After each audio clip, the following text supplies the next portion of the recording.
여러분, 안녕하세요. 저는 77세 김말숙입니다.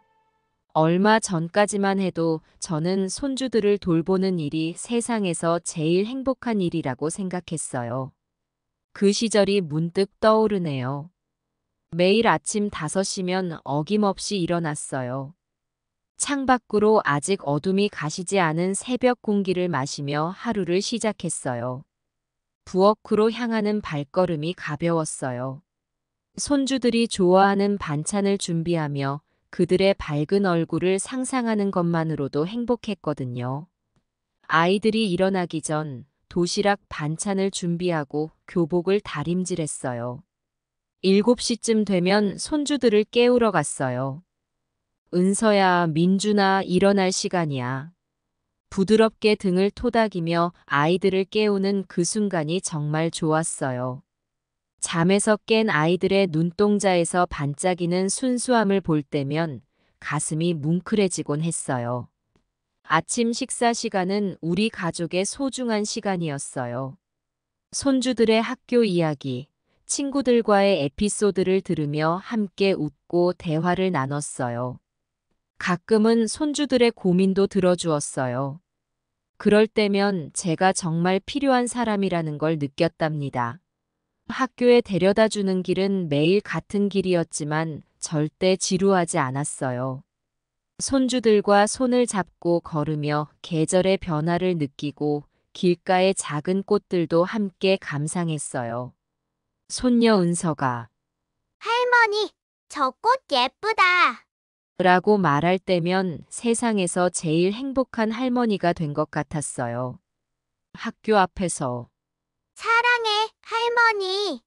라고 외치며 뛰어가는 손주들의 뒷모습을 바라보는 순간이 하루 중 가장 뿌듯한 시간이었어요.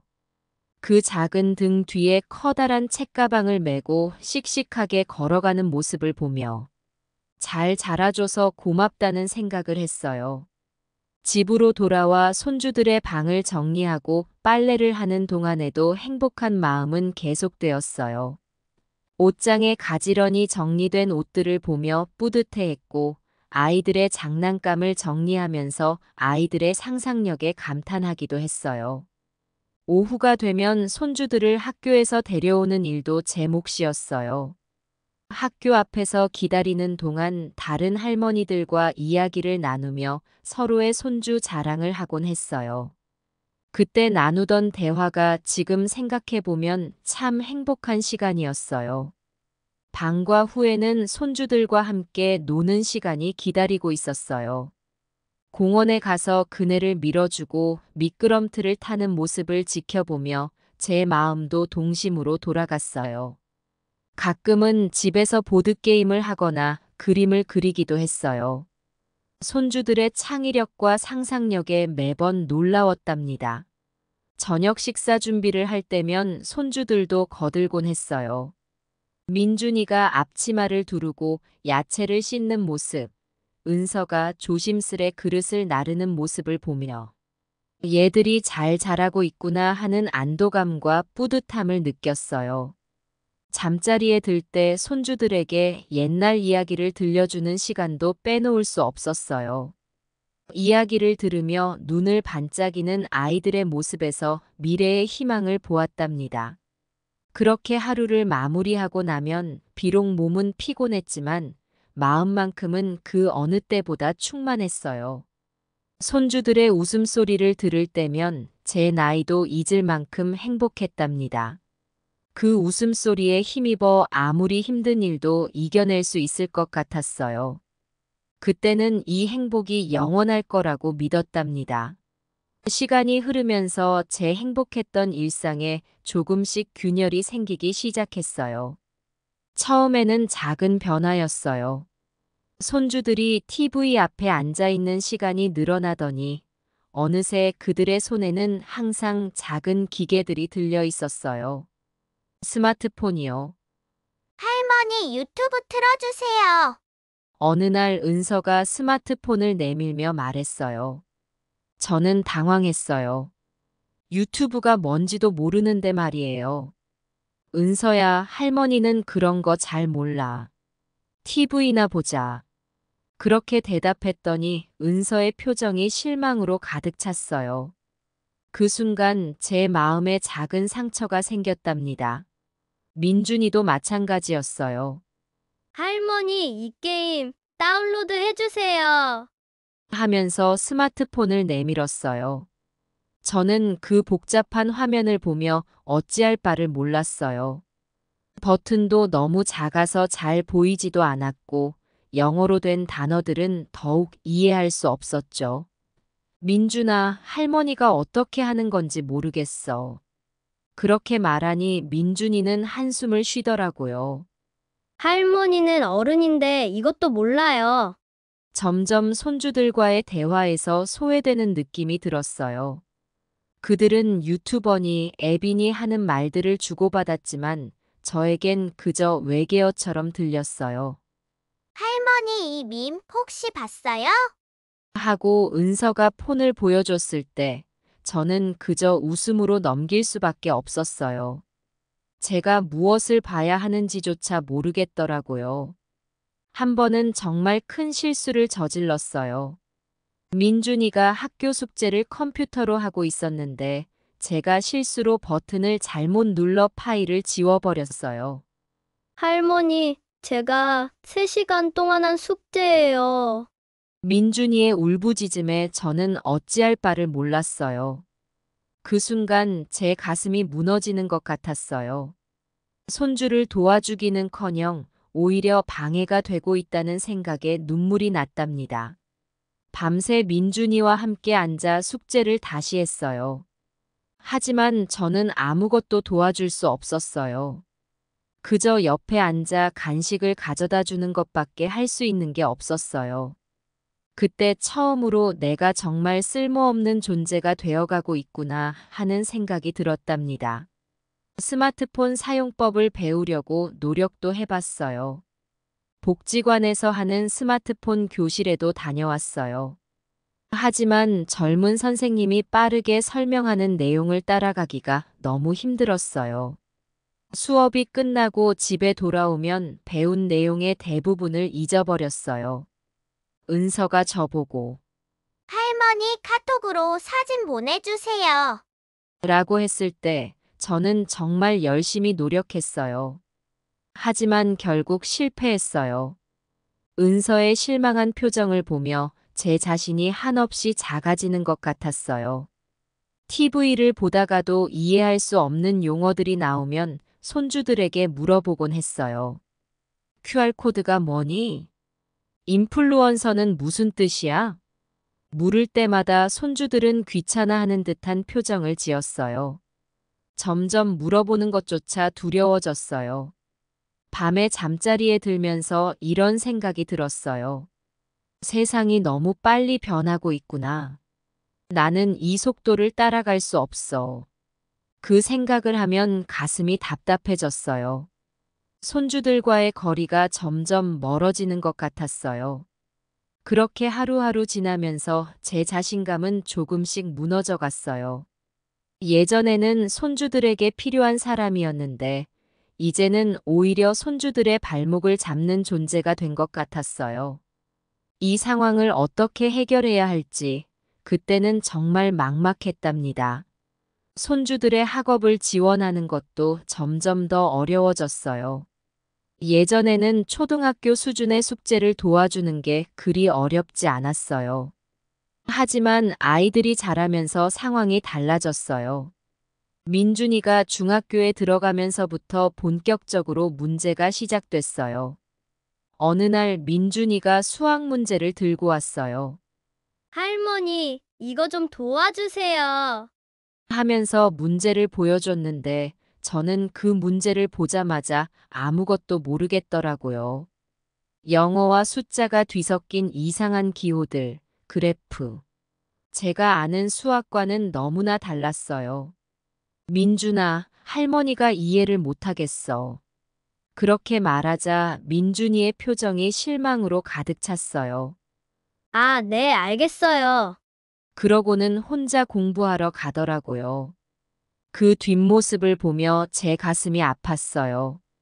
내가 조금만 더 공부를 했더라면 하는 후회가 밀려왔어요. 은서의 영어 숙제도 저에겐 큰 난관이었어요. 할머니, 이 문장 해석 좀 도와주세요. I like spring. 할머니, 스프링이 뭐예요?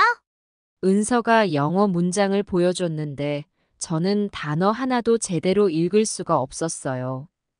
은서야, 할머니는 영어를 잘 몰라. 스프링쿨러 말하는 건가? 잘 몰라. 그렇게 말하니 은서가 한숨을 쉬더라고요. 학부모 상담 때는 더욱 곤란했어요. 애들 부모가 바빠서 제가 갔거든요. 선생님들이 사용하는 용어들이 너무 어려웠어요. 무슨 커리큘럼, 무슨 스펙트럼 어쩌고 하는데 저는 그저 고개만 끄덕일 뿐이었어요. 상담이 끝나고 나면 내가 제대로 이해한 게 맞나 하는 불안감에 시달렸어요. 학원에 다니는 손주들을 데리러 갈 때면 더욱 자괴감이 들었어요. 다른 엄마, 아빠들은 아이들의 학습 진도를 물어보고 상담을 받더라고요. 하지만 저는 그저 잘했냐고 물어보는 것밖에 할 수 없었어요. 가장 힘들었던 건 손주들의 진로 상담이었어요. 할머니, 저 커서 뭐가 될까요? 이런 질문을 받으면 정말 난감했어요. 요즘 세상에 어떤 직업들이 있는지, 어떤 길을 가야 좋을지 제가 아는 게 너무 없었거든요.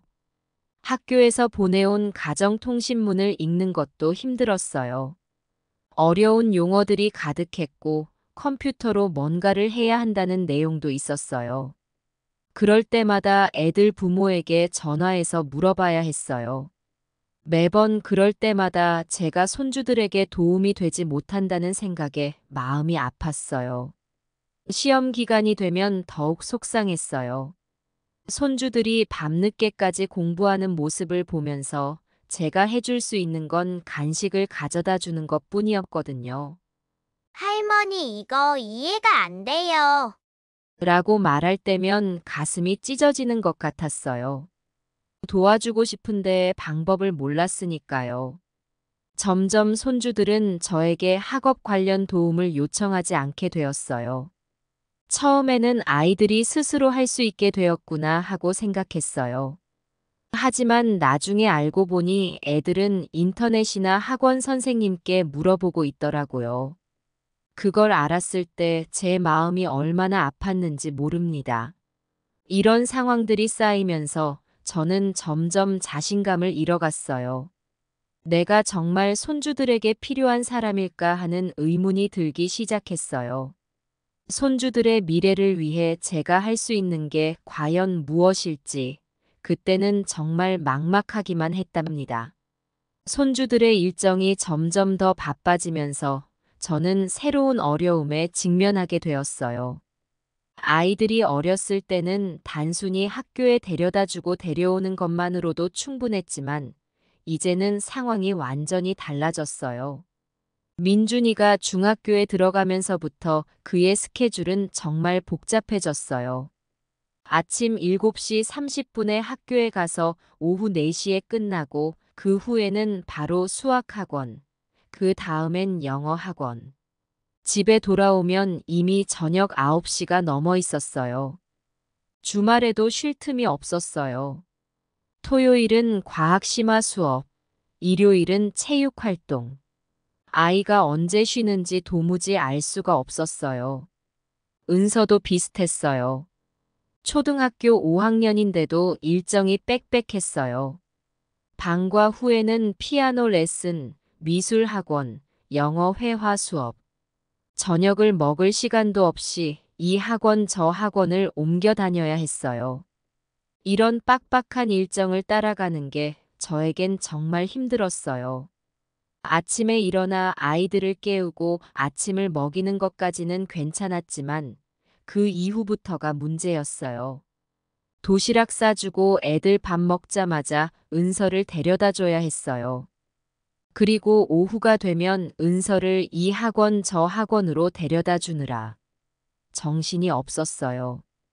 한 번은 실수로 은서의 미술 학원 시간을 잊어버린 적이 있어요. 은서가 울면서 전화를 했어요. 할머니, 저 미술학원 늦었어요. 그 순간 얼마나 당황스럽고 미안했는지 몰라요. 급하게 택시를 타고 은서를 데리러 갔지만 이미 수업의 절반이 지나 있었어요. 은서의 실망한 표정을 보며 제 가슴이 찢어지는 것 같았답니다. 주말에도 쉴 수가 없었어요. 토요일 아침 일찍 민준이 과학 수업 때문에 밥 해주고 치우고 오후에는 은서의 발레 수업. 일요일에도 아이들의 체육 활동이나 학원 숙제 지도 때문에 하루 종일 분주했어요. 제 나이에 이렇게 바쁘게 움직이는 게 점점 더 힘들어졌어요. 가장 마음 아픈 건 이렇게 바쁜 일정 속에서 아이들과 정말 대화를 나눌 시간이 없다는 거였어요. 차에서 이동하는 짧은 시간에 오늘 어땠냐고 물어보는 게 전부였어요. 아이들은 대부분 피곤해서 그냥요. 라고 대답할 뿐이었어요. 예전처럼 손주들과 편하게 이야기를 나누고 함께 시간을 보내는 게 점점 더 어려워졌어요. 밤늦게 아이들이 모든 일정을 마치고 집에 돌아오면 저는 이미 지쳐 있었어요. 하지만 아이들의 숙제를 봐주고 간식을 챙겨주는 일도 해야 했어요. 때로는 밤 11시, 12시가 되어서야 잠자리에 들 수 있었어요. 이런 생활이 계속되다 보니 제 건강도 점점 나빠졌어요. 허리도 아프고 다리도 자주 붓더라고요. 하지만 아이들의 일정 때문에 병원에 갈 시간조차 없었어요. 내가 쓰러지면 어쩌나 하는 걱정이 늘 마음 한구석에 자리 잡고 있었어요. 가끔은 이런 생각이 들었어요. 아이들이 이렇게 바쁘게 사는 게 과연 옳은 걸까? 하지만 그런 의문을 제기할 용기도 시간도 없었어요. 세상이 너무 빠르게 변하고 있고 아이들이 뒤처질까봐 두려웠으니까요. 이렇게 하루하루가 지나면서 저는 점점 더 지쳐갔어요. 손주들을 위해 최선을 다하고 있지만 과연 이게 맞는 방법인지, 저 자신은 어떻게 해야 할지. 그때는 정말 답을 찾기 어려웠답니다. 그리고 손주들을 돌보는 일이 점점 더 큰 경제적 부담으로 다가오기 시작했어요. 처음에는 그저 사랑하는 손주들을 위해 조금씩 지출하는 것이 당연하다고 생각했어요. 하지만 시간이 지날수록 그 조금이 눈덩이처럼 불어나더라고요. 남편이 세상을 떠난 후 생활이 빠듯했지만 그래도 손주들을 위해서라면 아끼지 않았어요. 하지만 현실은 냉정했어요. 민준이의 수학, 영어 학원비만 해도 매달 60만 원이 넘었어요. 은서의 피아노와 미술 학원비까지 더하면 100만 원이 훌쩍 넘어가더라고요. 물론 이건 애들 아빠가 내요. 근데 아이들의 교재비, 문제집, 참고서. 한 번 서점에 가면 적어도 20만 원은 훌쩍 넘게 썼어요. 할머니 이 책 꼭 필요해요. 라고 할 때마다 차마 안 된다고 말할 수가 없었어요. 간식비도 만만치 않았어요. 학원 갈 때마다 주는 용돈, 친구들과 놀러 갈 때 쓰라고 주는 돈. 이것저것 다 합치면 한 달에 30만 원은 금세 나가더라고요. 옷이나 신발도 문제였어요. 아이들이 크는 속도가 너무 빨라서 매 계절마다 새 옷을 사줘야 했어요. 특히 은서가 할머니, 친구들은 다 명품 가방 메고 다녀요. 라고 말할 때는 정말 가슴이 아팠어요. 생일이나 특별한 날에는 더 큰 부담이 되었어요. 친구들 생일 선물, 학교 행사 때 필요한 물건들. 이런 것들이 모이고 모여 제 통장 잔고를 점점 갉아먹었어요. 애들 엄마는 준다고는 하지만 제가 쓴 거보다는 적게 줘요. 제가 말을 안 한 것도 많아요. 결국 저축해둔 돈을 조금씩 꺼내 쓰기 시작했어요. 처음에는 이번 달만 조금 꺼내 쓰자고 생각했는데 어느새 그게 습관이 되어버렸어요. 매달 통장 잔고가 줄어드는 걸 보면서 불안감이 커져갔어요. 한 번은 민준이가 이어폰을 사달라고 했어요. 20만 원이나 하는 비싼 물건이었어요. 저는 망설였지만 결국 사주고 말았어요. 그날 밤 통장 잔고를 보면서 눈물이 났답니다. 이렇게 계속 쓰다간 나중에 내가 병원에 가야 할 때 돈이 없으면 어쩌지? 라는 걱정이 들더라고요. 가장 마음 아픈 건 아이들이 제 경제 사정을 전혀 모른다는 거였어요. 그들에겐 제가 무한한 자금줄처럼 보였나 봐요. 할머니, 이거 사주세요. 저거 사주세요. 라고 할 때마다 거절하기가 너무 힘들었어요. 어느 날 은서가 학교에서 울면서 돌아왔어요. 할머니, 친구들이 다 해외여행 다녀왔대요. 우리도 가면 안 돼요. 그 말을 듣는 순간 가슴이 찢어지는 것 같았어요. 해외여행은커녕 동네 놀이공원 가는 것도 부담스러운 상황이었으니까요. 그런 건 지들 엄마 아빠한테 이야기해야지 왜 나한테 이야기하는지. 밤마다 가계부를 쓰면서 한숨만 나왔어요. 어떻게 하면 이 상황을 해결할 수 있을지 머리를 싸매고 고민했어요. 하지만 뾰족한 수가 없었어요. 일자리를 찾아볼까 했지만 제 나이에 무슨 일을 할 수 있을지 그저 막막할 뿐이었답니다. 이렇게 경제적 부담이 늘어나면서 저는 점점 더 큰 스트레스에 시달렸어요. 손주들을 위해 최선을 다하고 싶은데 현실은 그렇지 못하니까요. 이 상황을 어떻게 해결해야 할지 그때는 정말 답이 보이지 않았어요. 손주들을 키우면서 가장 힘들었던 점 중 하나는 세대 간 양육 방식의 차이였어요. 제가 아이들을 키우던 시절과 지금은 너무나도 다르더라고요. 이 차이 때문에 자주 갈등이 생겼답니다. 제 딸과는 특히 자주 부딪혔어요. 어느 날 민준이가 숙제를 하지 않고 놀기만 하길래 제가 꾸짖었어요. 공부는 안 하고 뭐 하는 거니? 빨리 숙제해. 그런데 그걸 본 딸이 화를 내더라고요. 엄마, 요즘은 그렇게 강압적으로 하면 안 돼요. 아이의 자율성을 존중해 줘야 해요. 저는 그 말을 듣고 어리둥절했어요. 제 시대에는 어른이 야단치면 아이들은 무조건 듣고 따랐거든요. 하지만 요즘은 그렇게 하면 안 된다니. 정말 이해가 되지 않았어요. 또 한 번은 은서가 친구와 다투고 울면서 돌아왔을 때였어요. 참을 줄도 알아야지. 너가 먼저 사과해봐. 라고 제가 말했어요. 그런데 딸은 엄마, 그렇게 하면 안 돼요. 아이의 감정을 먼저 인정해 주고 공감해 줘야 해요. 라고 하더라고요. 이런 일들이 반복되면서 저는 점점 더 혼란스러워졌어요. 제가 옳다고 믿었던 방식들이 모두 틀렸다는 듯한 느낌이 들었거든요. 내가 지금까지 잘못 살아온 걸까 하는 생각에 자존감이 떨어지기 시작했어요. 식사 시간에도 문제가 생겼어요. 제 시대에는 음식을 남기면 큰일 났어요. 그래서 저는 아이들에게 항상 다 먹어야 한다고 강조했어요. 그런데 어느 날 딸이 엄마, 요즘은 아이들 기호를 존중해 줘야 해요. 강제로 다 먹이면 안 돼요. 라고 하더라고요. 저는 그 말을 듣고 정말 당황스러웠어요. 텔레비전 시청 문제도 있었어요.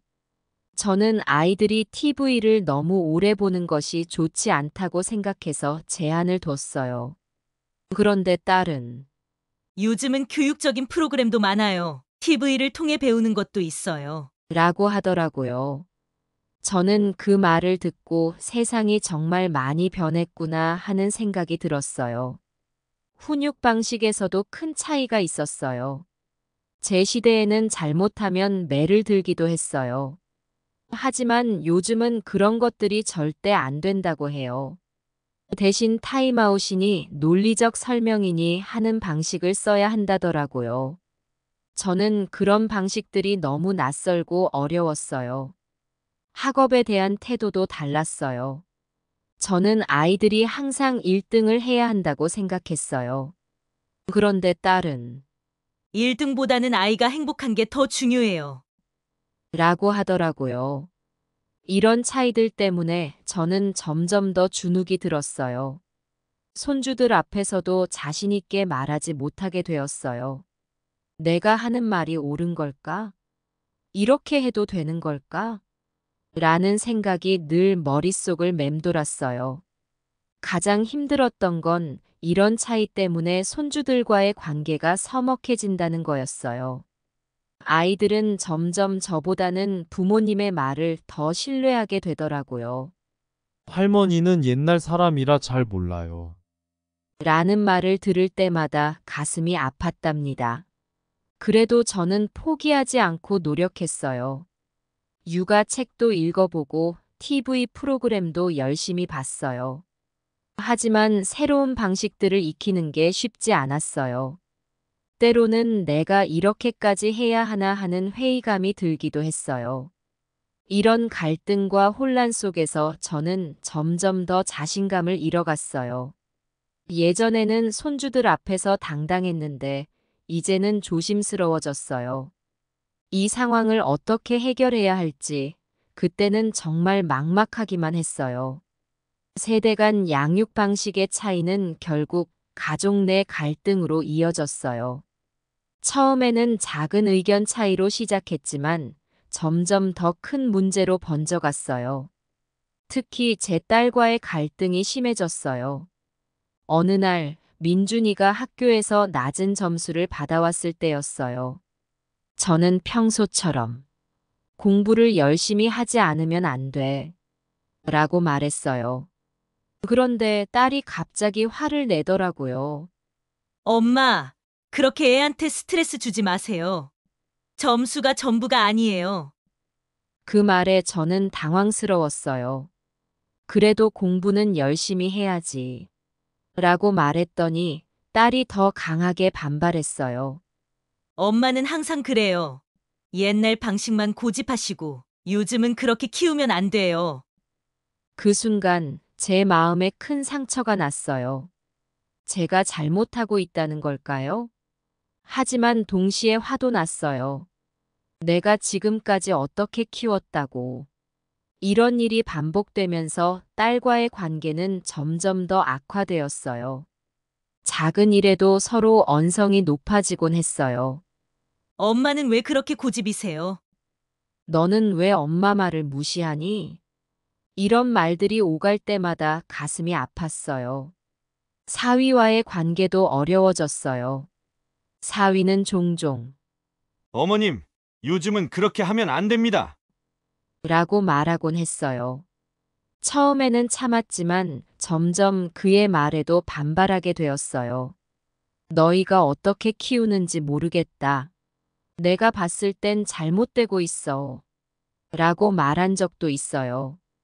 이런 갈등은 손주들에게도 영향을 미쳤어요. 아이들은 혼란스러워했어요. 할머니의 말을 들어야 할지, 부모님의 말을 따라야 할지. 때로는 저와 부모님 사이에서 갈등을 겪기도 했어요. 어느 날 은서가 울면서 제게 말했어요. 할머니, 엄마랑 할머니가 자꾸 싸우면 나 어떡해요? 그 말을 듣는 순간 제 마음이 찢어지는 것 같았어요. 아이들에게 이런 상처를 주고 있다는 사실에 너무나 괴로웠어요. 가족 모임도 점점 불편해졌어요. 명절이나 생일 때 모이면 언제나 긴장감이 감돌았어요. 작은 말 한마디에도 서로 예민하게 반응하고 때로는 큰 다툼으로 번지기도 했어요.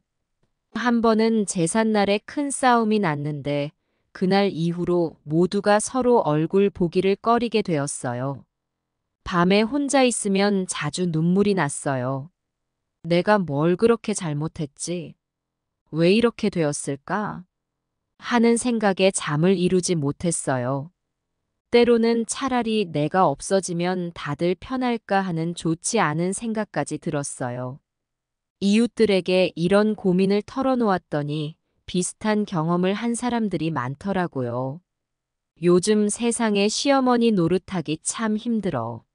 라는 말에 많은 분들이 공감했어요. 하지만 그게 위로가 되진 않았어요. 오히려 더 절망스러웠어요.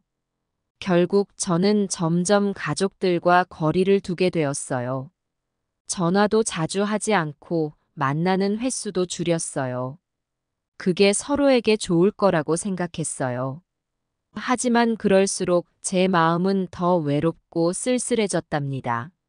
이런 갈등 속에서 저는 정말 어떻게 해야 할지 몰랐어요. 제 방식을 고집해야 할까요? 아니면 완전히 포기하고 가족들의 방식을 따라야 할까요? 그 고민 속에서 저는 점점 더 지쳐갔어요. 가족이란 게 뭘까? 사랑이란 게 뭘까? 이런 근본적인 질문들이 제 마음을 괴롭혔답니다. 시간이 지나면서 손주들의 행동 문제가 점점 더 눈에 띄게 되었어요. 처음에는 사소한 일들이었지만 점차 심각해지더라고요. 민준이가 중학교에 들어가면서부터 문제가 시작됐어요. 어느 날 학교에서 연락이 왔어요. 민준이가 친구와 싸워서 징계를 받았다는 거예요. 저는 너무 놀라 말문이 막혔어요. 우리 착한 민준이가 그럴 리가 없다고 생각했거든요. 집에 돌아온 민준이를 기다리고 있다가 물어봤어요. 왜 그랬니? 그런데 민준이의 대답은 충격적이었어요. 제가 먼저 시비 걸었어요. 저는 그냥 되받아쳤을 뿐이에요. 그 말을 듣고 저는 정말 당황스러웠어요. 제가 알던 민준이가 아닌 것 같았거든요. 은서도 문제가 생기기 시작했어요. 초등학교 6학년인데 담임 선생님께서 연락을 주셨어요. 은서가 수업 시간에 스마트폰을 몰래 보다 적발됐다는 거예요.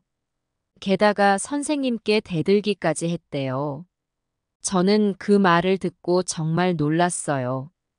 우리 얌전하던 은서가 그럴 리가 없다고 생각했거든요.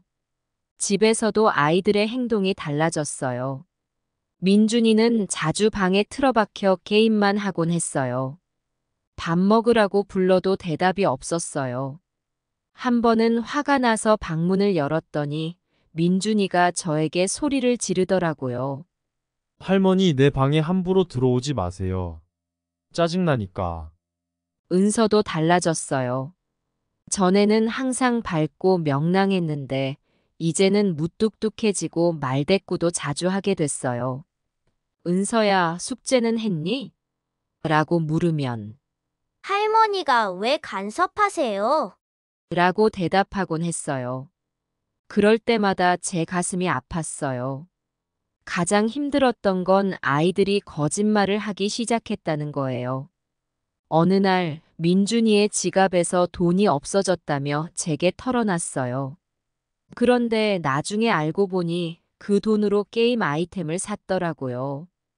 은서도 친구 생일 선물을 사야 한다며 돈을 달라고 했는데 실제로는 자기가 갖고 싶었던 액세서리를 샀대요.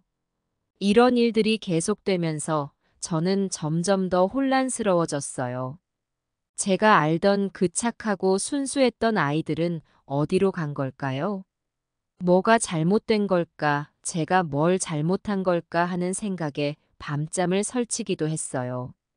아이들을 혼내려고 해도 쉽지 않았어요. 한 번은 민준이에게 그렇게 하면 안 돼. 라고 말했더니 오히려 신경 쓰지 마세요. 말이 많네. 라고 소리치더라고요. 은서도 할머닌 옛날 사람이라 요즘 세상을 몰라요. 라고 말하곤 했어요. 그럴 때마다 제 가슴이 찢어지는 것 같았어요. 더 큰 문제는 이런 상황을 어떻게 해결해야 할지 모르겠다는 거였어요. 예전처럼 야단을 치면 아이들은 더 반발했고 그렇다고 가만히 두자니 점점 더 나빠질 것 같았거든요. 딸과 사위에게 말해볼까 했지만 또 다른 갈등이 생길까봐 망설여졌어요. 밤마다 눈물을 흘리며 기도했어요. 제발 우리 아이들 좋은 길로 가게 해주세요. 하지만 상황은 나아지지 않았고 저는 점점 더 지쳐갔어요. 이런 상황 속에서 저는 정말 어떻게 해야 할지 몰랐어요. 손주들을 사랑하는 마음은 변함없었지만 그들의 행동을 이해하기가 너무 힘들었거든요. 제가 할 수 있는 게 뭔지, 어떻게 해야 아이들이 올바른 길로 갈 수 있을지. 그때는 정말 답이 보이지 않았답니다. 시간이 흐르면서 제 건강도 점점 나빠지기 시작했어요. 처음에는 그저 나이 탓이라고 생각했지만 점차 심각해지더라고요. 아침에 일어날 때부터 몸이 무거웠어요. 예전에는 5시면 벌떡 일어나 아침 준비를 했는데 이제는 7시가 되어도 힘들게 일어나곤 했어요. 허리도 아프고 무릎도 시큰거렸어요. 계단을 오르내릴 때마다 숨이 가빠지고 어지러움도 자주 느꼈어요. 그래도 처음에는 꾹 참고 아이들을 돌봤어요. 하지만 점점 더 힘들어졌어요. 애들 밥 차려주려고 시장에 다녀오면 온몸에 땀이 흘렀어요. 은서와 놀이터에 가서 놀아주려고 해도 금세 지쳐버렸고요. 어느 날 은서가 할머니, 나랑 술래잡기 해요. 라고 했을 때 저는 처음으로 할머니가 좀 쉬어야 할 것 같아 라고 말했어요. 은서의 실망한 표정을 보며 제 마음이 찢어지는 것 같았어요. 밤에는 잠을 제대로 이루지 못했어요. 허리 통증 때문에 자주 깼고 아침이 되면 더 피곤한 채로 일어났어요. 이런 상태로 하루를 시작하니 모든 게 힘들었어요. 병원에 가보니 여러 가지 문제가 있다고 하더라고요. 고혈압, 당뇨, 관절염. 의사 선생님은 무리하지 말고 쉬셔야 됩니다. 라고 하셨어요. 하지만 손주들을 돌봐야 하는데 어떻게 쉴 수 있겠어요? 약을 먹기 시작했지만 큰 효과는 없었어요. 오히려 약 부작용으로 어지러움이 더 심해졌어요. 한 번은 부엌에서 일하다가 갑자기 어지러워서 넘어질 뻔했어요. 다행히 큰일은 없었지만 그 후로 더 불안해졌어요.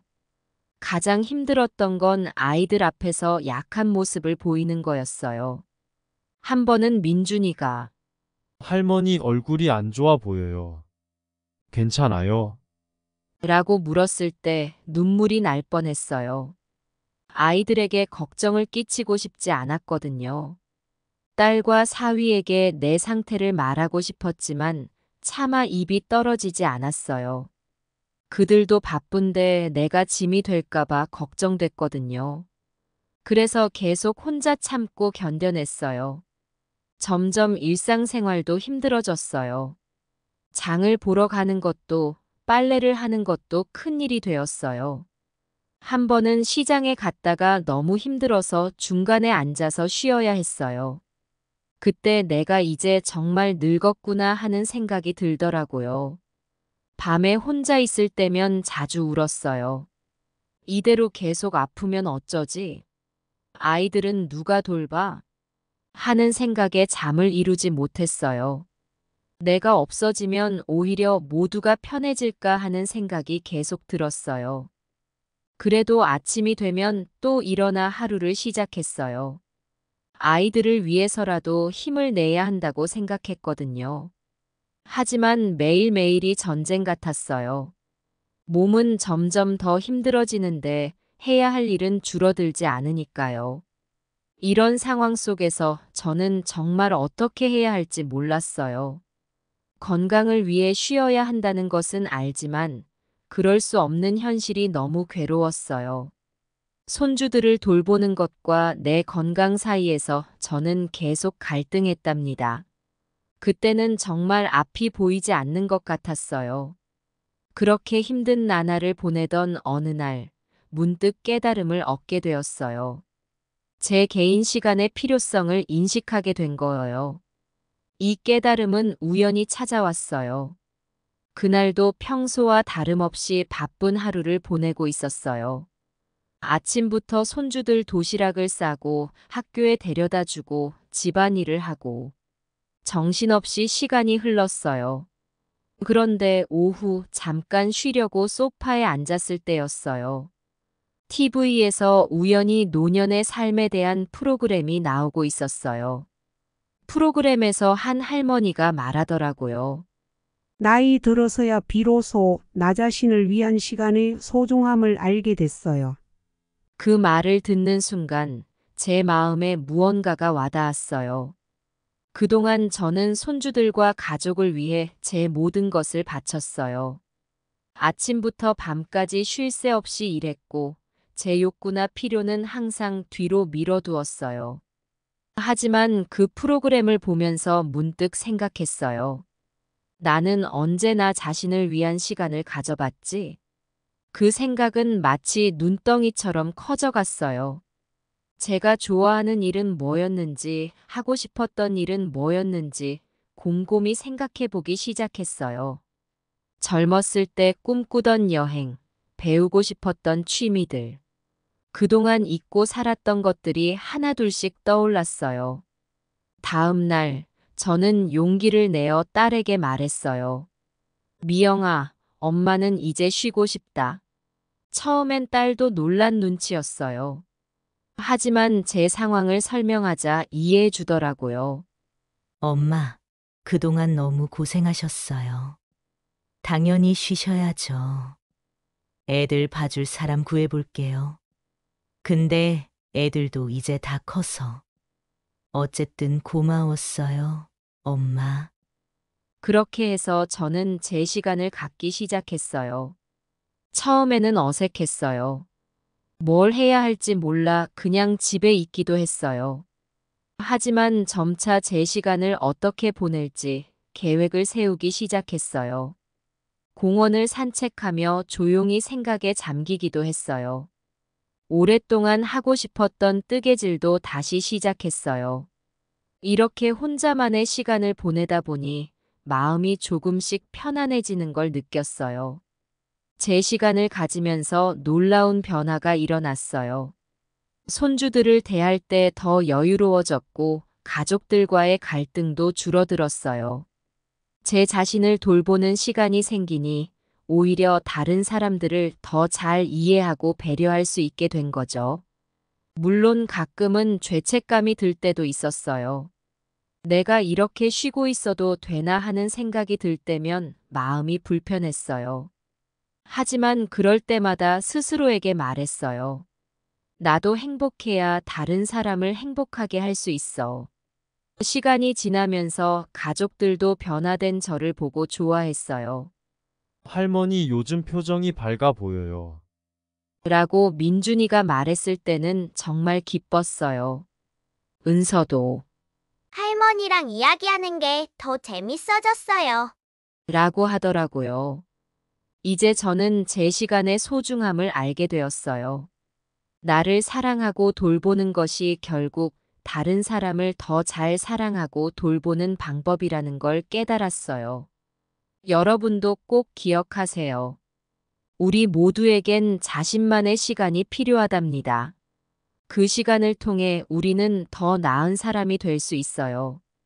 제 시간을 갖게 되면서 저는 점점 더 깊은 생각에 빠져들었어요. 이제 내 인생의 남은 시간을 어떻게 보내야 할까 하는 고민이 들기 시작했어요. 그동안은 오직 가족을 위해 살았지만 이제는 나 자신을 위한 무언가가 필요하다고 느꼈어요. 어느 날 동네 공원을 산책하다 우연히 놓인 대학 안내문을 보게 되었어요. 그 순간 제 마음에 작은 불꽃이 일었어요. 나도 무언가를 배울 수 있을까 하는 생각이 들더라고요. 용기를 내어 노인 대학에 등록했어요. 처음에는 정말 떨렸어요. 내가 이 나이에 공부를 할 수 있을까 하는 불안감도 있었어요. 하지만 첫 수업에 들어가 보니 저와 비슷한 처지의 많은 분들이 계시더라고요. 컴퓨터 기초 수업을 듣기 시작했어요. 처음에는 마우스 잡는 것조차 어색했지만 하나씩 배워가는 즐거움이 컸어요. 이메일을 보내고 인터넷 검색을 하는 법을 배웠어요. 어느 날은 손주들에게 이메일을 보냈는데 아이들이 얼마나 놀라워했는지 모른답니다. 그러다 문득 나도 뭔가를 만들 수 있을까 하는 생각이 들었어요. 그래서 도전해 본 게 바로 블로그 만들기였어요. 제 경험과 생각을 글로 써서 올리기 시작했어요. 처음에는 서툴렀지만 점점 글 쓰는 재미에 빠져들었어요. 블로그를 통해 저와 비슷한 경험을 한 다른 할머니, 할아버지들과 소통하게 되었어요. 서로의 고민을 나누고 위로하며 새로운 인연들이 생겼어요. 이렇게 온라인에서 만난 분들과 오프라인 모임도 가졌어요. 그때 느낀 즐거움이란 점차 제 블로그를 찾는 사람들이 늘어났어요. 젊은 엄마들이 육아 조언을 구하기도 하고 같은 세대분들이 위로를 받는다고 하시더라고요. 제 글이 누군가에게 도움이 된다는 사실에 가슴이 뭉클해졌어요. 이런 경험을 통해 저는 새로운 목표를 세웠어요. 나의 경험과 지혜를 다른 사람들과 나누자. 이게 바로 제 새로운 인생 목표가 되었어요.